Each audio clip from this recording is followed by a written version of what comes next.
kim quyên đang tơ thì suối phúc thích suối cười mây vườn mây tràn một thông hoa chim tim tim ngàn bên sườn đồi anh mưa rằng mùa thu xa.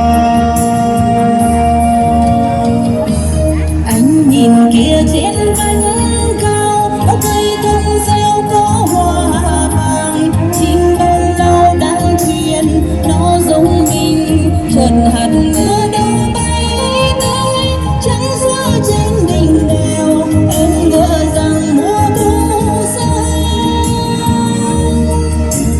Anh có yêu mùa thu thân là hoa chuối rừng anh có nghe mùa thu thu nắng lên trong mơ.